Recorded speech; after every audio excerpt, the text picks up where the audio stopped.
Hello, everyone. Today we're going to look at Grid, a rather new game, at least from my standards, released in 2008, and using the evolution of the Ego engine, same as Colin McRae Dirt, released in 2007, and probably the best game ever released in the genre known as the simcade racing game, which is like a middle ground between a simulation and an arcade racer, which Grid is an excellent symbol of. Sadly, you cannot buy this game anymore because uh, it at least not on Steam. It was removed from Steam, I think, in favor of the remake or something like that. And then there's of course Grid 2 and so on, which is not at all. Uh, it's similar to this, but not really the same. This, however, is a direct continuation of the TOCA Race Driver series. If you know about those games, this is probably the seventh or something installment, but the TOCA Race Driver series is then in turn the continuation of the TOCA touring car racing series. So there's a long lineage of games here leading up to Grid, or Race Driver Grid, which was the title in some countries to allude to the connection to TOCA Race Driver. And like TOCA Race Driver, you can select between a multitude of series and a multitude of cars and run your own career. It has a multitude of events and types of events and types of cars and so on, meaning that you will have a career spanning a lot of different types of racing where you can enter different events, and you can also purchase cars, attract sponsors and so on, and run your own racing career.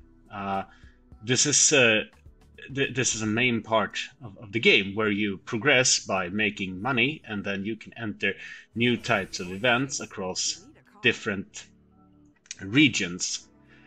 Also, visually, I would like to highlight the extremely gorgeous design of these menus, as rendered with in-game graphics by the Ego engine.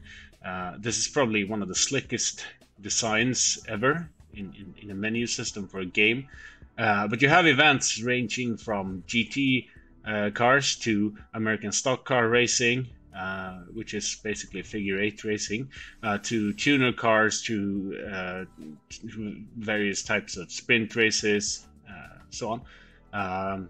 And you can take up different driver offers, like you see here, given by different vendors and sponsors, which will then give you reputation points. With reputation points, you get the ability to attract more sponsors and so on. And you also, of course, get money. So, as you can see, it's a very slick loading and menu system. Everything is...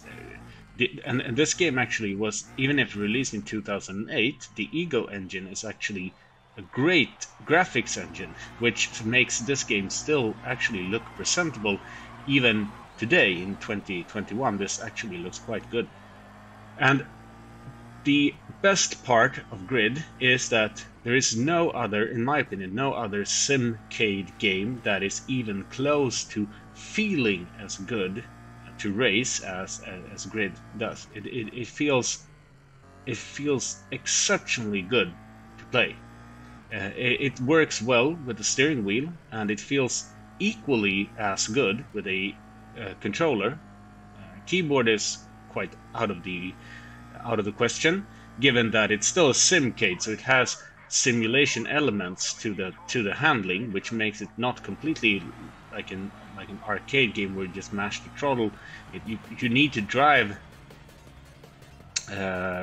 semi-realistically, and here and there's a large variety of series, some ranging from pure time trial sprints to full grid GT and touring car racing, different series. And the AI is very good. in general, and actually feels natural. They shift around, and the field moves around, and they make mistakes, and they make dive bombs on each other in corners and so on. They feel like quite a realistic feel to it, and it's also very smooth. The whole feeling of weight in the car and the weight transition in the car is very, very well done, and it feels realistic. The important thing is that while it may not be the most realistic game out there in terms of pure simulation, it makes it feel realistic, and that's where Grid shines. It's controllable even with a controller, while still managing to feel realistic. It feels like real racing, which none of the later games that was released later on in this series, like Grid 2 and whatever it's called, the latest one, don't remember what it's called, but they don't feel like that. They feel very much more like an arcade game, whereas this game feels very much like a realistic racing game, despite not being that. And here you can see the famous drifting event, where probably one of the best, or at least one of the most fun drifting gameplay ever created, where you take part in various. You try to make drifting combos. Drifting is one of the many disciplines here, and which is in line with the times, because it was, of course, hugely popular in the around 2008. So it's not surprising to see it here. This is probably one of the top 3 game modes of the entire game. Is the drifting. Here you see the great variety, as illustrated here by the American Figure 8 stock car racing, which is more of a demolition derby Figure 8 style. There's a huge variety of different types of racing on offer, and all the cars handle differently. There's also a very elaborate damage model, which is it doesn't do much in terms of like the performance of the car, but you can see the spoiler hanging off car in front there, so it adds also this visceral. It's very visceral. It's very the audio-visual presentation is top-notch and really feels like high-octane racing. The sounds, the visuals, the weight of the car, the feeling of the handling, it all comes together in a very, very nice way. And this shows Codemasters at their finest when it comes to like the simcade thing that they are known for in racing game circles.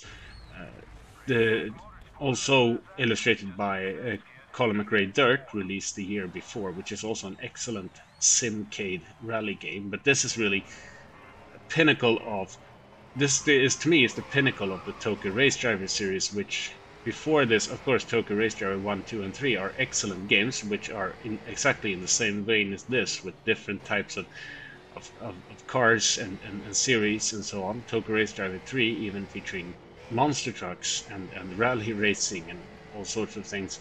But this is where the handling really got spot on, is in this game. The whole handling and presentation of this game is spot on. The career progression mode is spot on. It really makes you feel like having a realistic racing career and doing like realistic racing without overburdening you with too much realism. It's like the exact sweet spot. For Grade 2, by the way, they removed that in-car camera that you saw there, to great dismay fans. Of course, this Grid, of course, has the in-car cockpit camera. And the tracks range from a large variety of different tracks that you can race, from British touring car tracks to, like in this case, Japanese TOG tracks or sprint race tracks. In these Japanese tuner cars, which is also included. So there's and these cars handle completely different to say a touring car, but it and as you can see, like I said, the game is still very good looking for being released in 2008. And if you are a fan of racing games, this game is one that you definitely cannot miss. You definitely have to try this game out because it's still the most varied and fun racing game in terms of pure fun and and the exact right level of realism. So that's what was our short look at Grid, and I hope you try it because it's a really good, it's a really good game.